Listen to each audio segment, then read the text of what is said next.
your character is awesome, awesomely evil. Evil and awful and way over the top and so fake.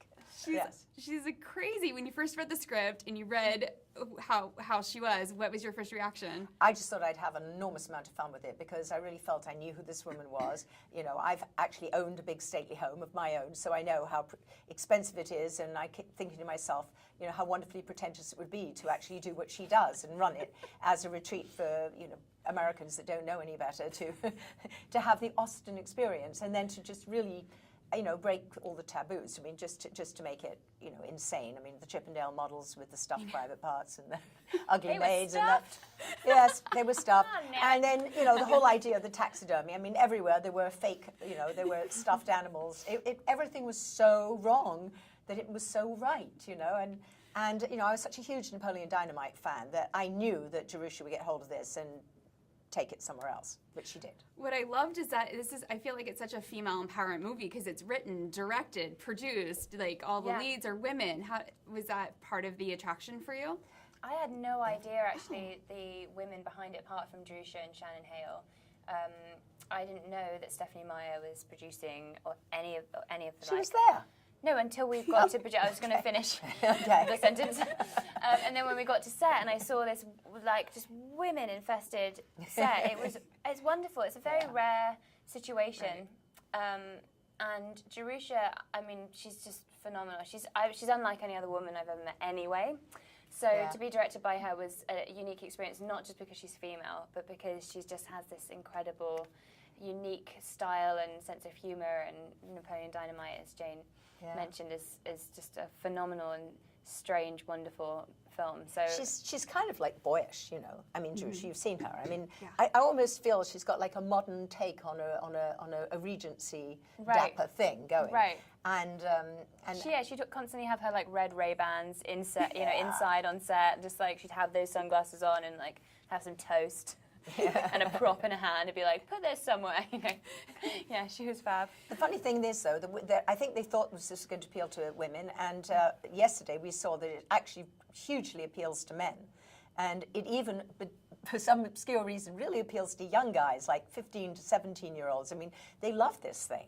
Right. And I was just thinking, I wonder if it was going to end up being like a Rocky Horror Picture Show thing, where all the young people go and they dress up in Austenland outfits and go, go to the malls to watch it, and that would be fun. So the Chippendale models with the stuffed pants didn't scare off the 15-year-olds? I don't know. I think the guys are going to have to deal with the idea of actually lifting their pants because it's not going to work otherwise. Oh my gosh. And JJ was saying it was really actually quite, he said the worst thing was that in those days you didn't actually wear pants as a guy, like under, like, what do you call knickers? We're going to give all the game away here. What do you mean? What about the naked guys? No, this is awesome. Keep talking about the naked guys. I don't know what. I don't. Anyway, no, that you didn't wear pants and whatnot. So I think any young guy of my generation might be quite shocked by the idea of just having trousers over the top of nothing, just a long shirt that you tucked. You tucked the male genitalia with a shirt. I was not aware of that either. Neither was I until yesterday. Yes, we heard that yesterday.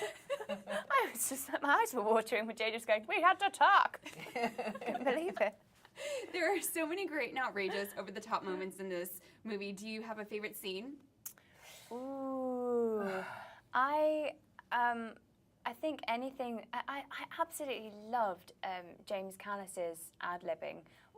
We all improvise a huge amount, but his historical knowledge combined with the character he's playing, combined with being paired with Jennifer Coolidge, to me is just dynamite. It's just he talks about the Punjab, his experiences of mange, and he just has this wonderful knowledge that he brings to the table. And he's constantly going. You can hear it in the audio, even if he's not on camera. You can hear him talking in the background somewhere about something. I think that's pretty awesome. I think, one of the hardest parts in this was I had to have a straight face most of the time. And it was really, really hard because between them and Coolidge and everybody, it was off the charts what was going on. I was going to ask, she is so insane, like insanely funny in this movie. How did you keep a straight face? Well, the funny thing is she's incredibly insecure about it. She's never seen the movie, is not going to ever see the movie. She told me that yesterday.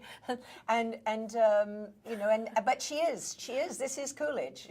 It's pure Coolidge, isn't it? She's wonderful. JJ couldn't look at her. You'll watch that film and you'll see that JJ never once looked at her because he was like a silly boy. I mean, his honestly shoulders shake. If you see any of him with her, it's pretty bad. It was She's very phenomenal. funny. You girls are awesome.